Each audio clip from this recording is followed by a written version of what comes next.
Our youth group is named Kedoshim. This is their self-designed, self-appointed name for the youth group. They're called out the Holy Ones.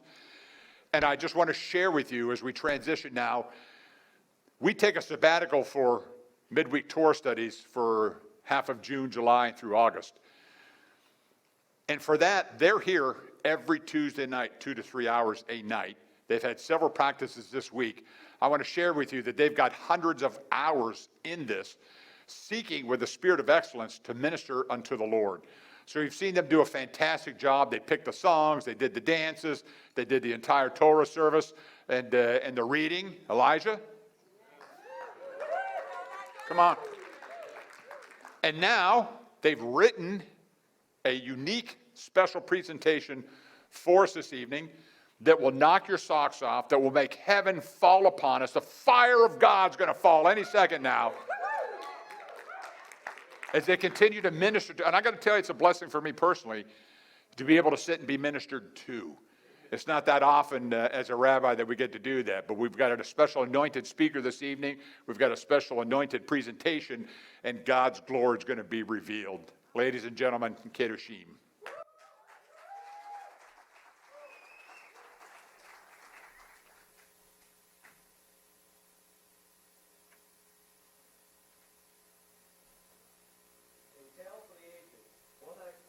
Loyalty, loss, hope, redemption, and unity.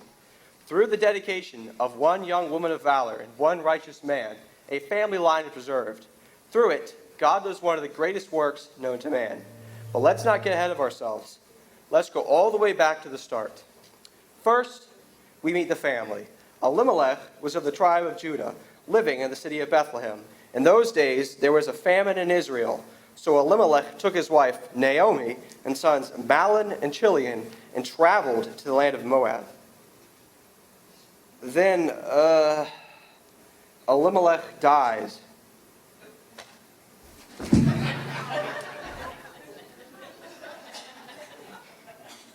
Because of the famine, they stayed in the land of Moab for 10 years. During that time, they took for themselves wives. Mahlon took Ruth, and Chilion took Orpah.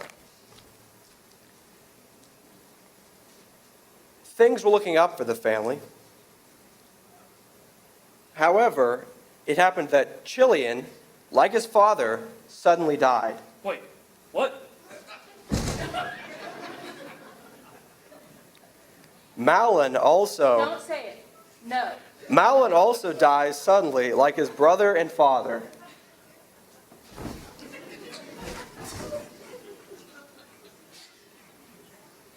Now the famine in the land was severe, but Naomi heard that Adonai had blessed his people Israel with food and taken note of them.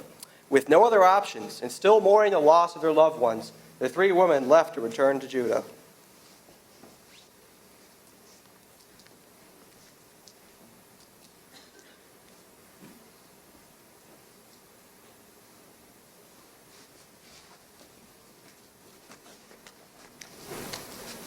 My dear daughters, please leave me and return to your own land, back to the place where your real mothers are. You have shown me great kindness, and may Adonai show you that same kindness that you have shown me and my family, or that he gives you rest, new husbands and children to carry on a legacy.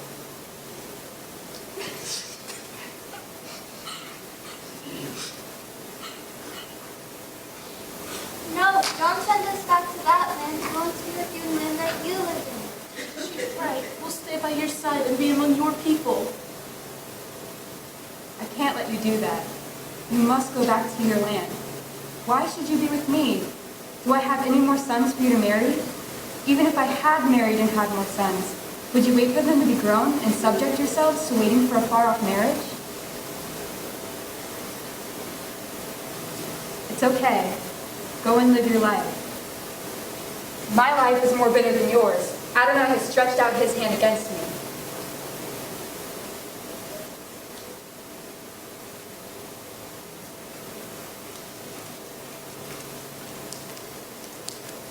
No, I'll stay with you no matter what. Your sister decided to go back to her land and her gods. You should go too, Ruth. It'll be for the best. Don't tell me to leave you.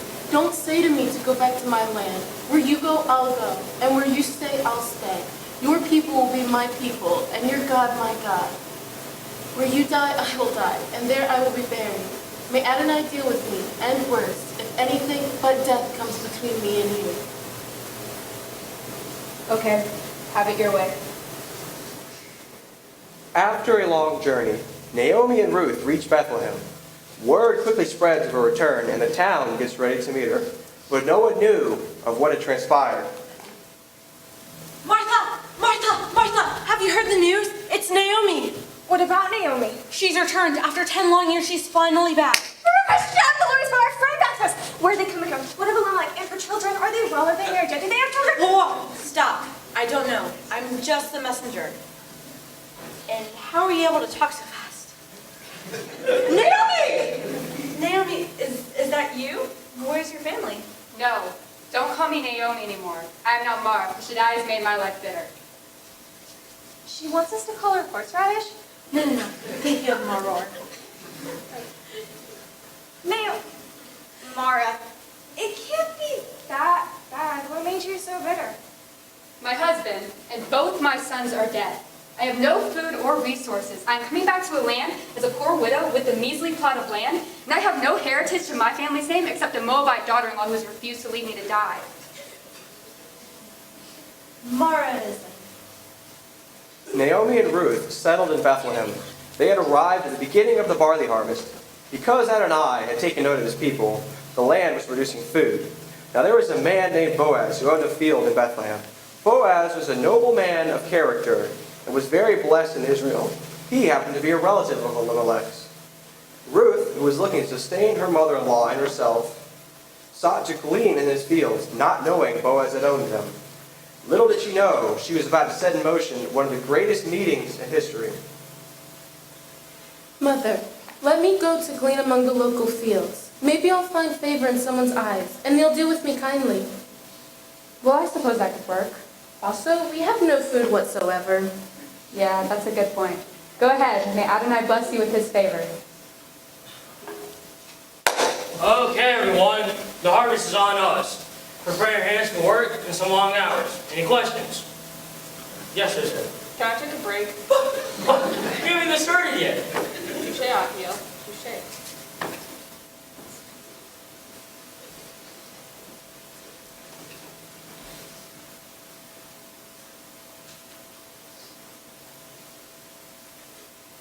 Excuse me, who are you? My name is Ruth. I am a Moabite, and I'm here to collect grain for my mother and myself. I'll be behind you and won't get in your way. I just want to get what is left over from you. Oh, you're Naomi's daughter-in-law. By all means, come glean with us. Shia, come here. What is it, Miriam? And who's this? This is Ruth, the Moabite. Oh, you're Ruth. I am so sorry to hear what happened to you, Naomi. Thank you. I'm grateful for your kindness. Don't worry, we have plenty of food for you and your mother-in-law. Yeah, the man who owns this field is very blunt and doesn't like anything. Near the middle of the day, Boaz came to check on his field and his workers. Entering into Bethlehem, he came up to his workers and greeted them. Hey! Adonai be with you. Amen. Adonai bless you. How's the harvest going so far? From my sight, it seems pretty bountiful. Tyrant. It's going quite well, sir. At a steady pace, despite some whining. Grapes in this field. Get back to work, Jose. Say, Aliyah, who's that young woman over there? I don't believe I've seen her before. Who does she belong to? From what the field hands told me, she's the Moabite who came back with Naomi. She's been vigorously gleaning all day in the field, despite for a small break. Oh, so it's her. Shalom Aleichem, my daughter. Don't go to another field, even to pass by, but stay with us. Stay close to my field hands and be not afraid. Or even order my young men not to even touch you. You'll also be able to drink from the water they draw. Oh, sir, why have I found favor in your eyes? I am a foreigner in your land. Why would you even take note of me? I've heard of all the things you have done for your mother-in-law since the death of your husband. You left your home, your family, you came to a place you didn't know, people you never knew. But for the sake of Naomi, you sacrificed everything to cling to her as a true daughter. May Adonai, the God whose wings you came under, fully bless and reward you for all you have done for her and more so. May I find even more favor in your eyes, sir, as you've been exceedingly kind to me. Though I am a foreigner in your land, you took note of me. Boaz then let Ruth eat his bread for the servant portion until she was full. He extended to her kindness upon kindness as he told his men after the meal. Let Ruth glean in the sheep's tunic. Don't mess with her. Leave some extra on the ground for her to pick up. If I hear even a word that she's being unfairly treated, barley won't be the only thing that's harvested.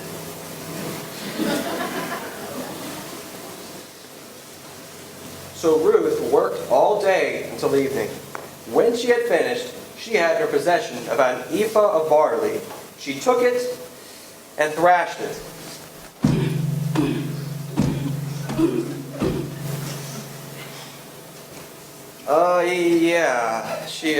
She thrashed it all right. Anyways, after she was done, she brought the barley and what she had left for food and took it to Naomi. Naomi was brooding until she saw Ruth and what she had gathered. What? Where did you glean this from? Whose field was it? Praise Adonai, he has looked favorably on us. Tell me everything, everything. Mother, please, calm down. I'll tell you everything.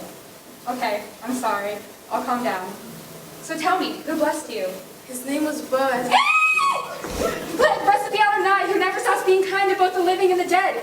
He is our close relative, one of our kinsmen redeemers. He said I could stay with him for the whole harvest. Yes, it's good. You'll be safe there from harm. You need to stick with him and his crew. The Lord has placed his hedge around us. Boaz prepared his workers to go and winnow the barley at the threshing floor. They worked, ate, and drank while taking in all that the Lord had done for them. Meanwhile, Naomi realized that this could be a chance for their family to be redeemed from the ashes that they were in. Because Boaz was a kinsman redeemer, and Ruth had found favor in his eyes, Naomi told Ruth exactly what to do. Ruth, my dear daughter, you must do exactly what I say. Do you understand?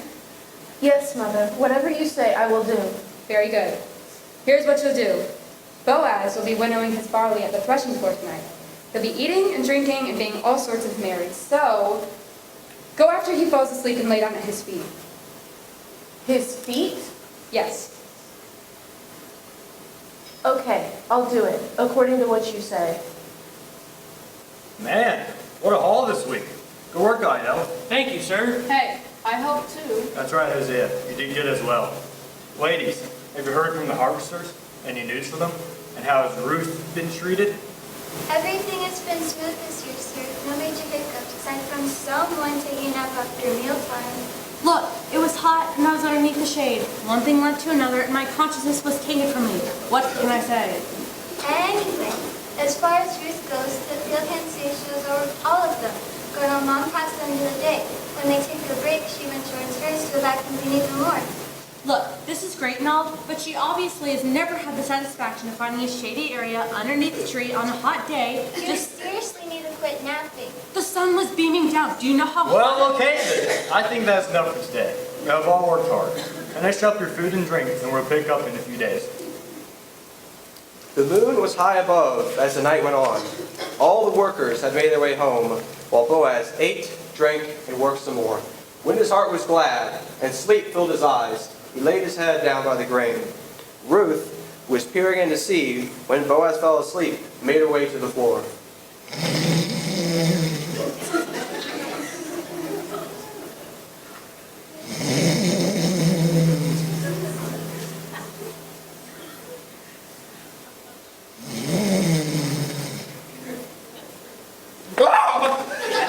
Who is that lying at my feet? It is me, your servant Ruth. Please, you must cover me with your garment, for you are our family's redeemer. Ruth, I knew you were a good and hard-working woman, but this act of loyalty is above them all. You didn't chase after young men or any rich man, but instead you chose to save your family. Okay, don't be afraid. I'll do all you have asked. Everyone in the town knows that you're a woman of valor. There's only one thing. There's a redeemer closer than I am. I'll go to him tomorrow and settle this. If he redeems you, that's good. May you treat your family as his. If not, then I'll redeem you. As Adonai lives, it will be this way. Stay here until morning. When you leave, make sure no one knew that you came. The heart of Boaz was set, and both went back to sleep. When the morning began, before the light had shone, Ruth got up to leave, and Boaz gave her 6 measures of barley. Boaz went to the city to find the Redeemer, and Ruth went to Naomi with the news. Naomi saw all that Boaz had given Ruth and asked her what had happened. Ruth regaled all that transpired to what Boaz exactly said. We now need to wait. We know what kind of man Boaz is. He won't rest until everything he sets out to do is accomplished.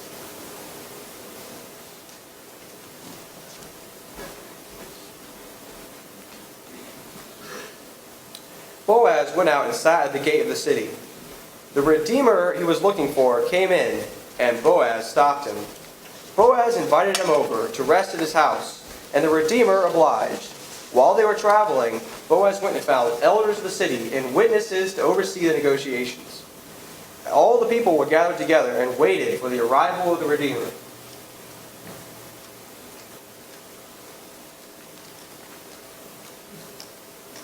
Zechariah, I don't understand why we're here. Why did Boaz call you here, and why on earth did you bring me?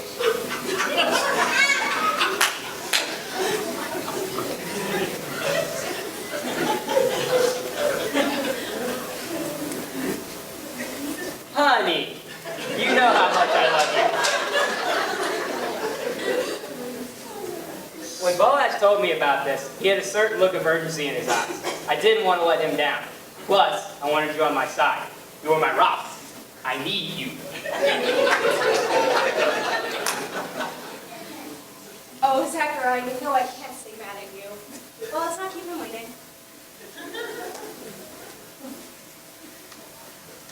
Zechariah! My man, what's up?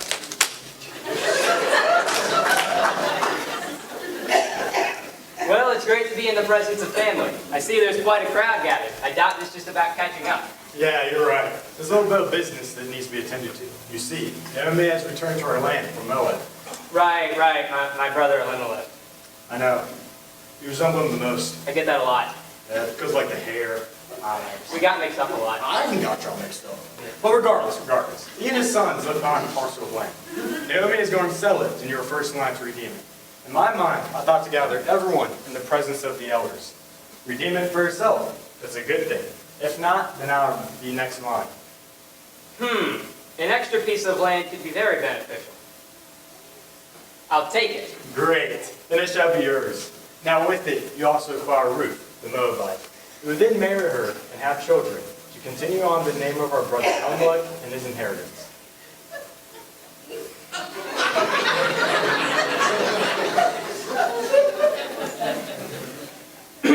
Well, you see, I can't do that because I don't want to mess up my own inheritance. Yeah, so if you get up, please take the land. Please.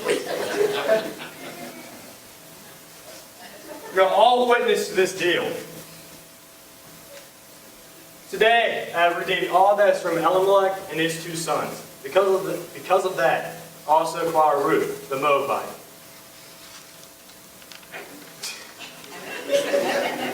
Ruth the Moabite. You're all witness to this deal. We are witnesses. May Adonai make Ruth like Rachel and Leah, who built up the house of Israel, and make your house be like Perez. Yeah, I agree with that. said. Yeah, makes sense, I guess.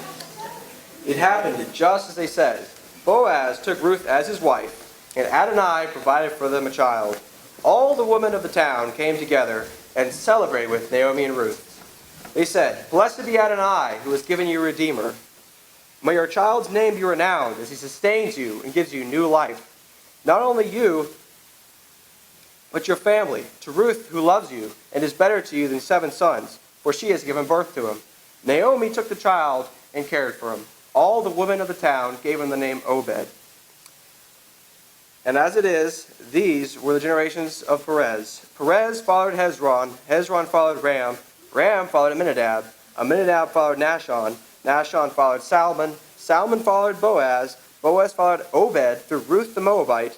Obed fathered Jesse. And Jesse fathered David, king of Israel.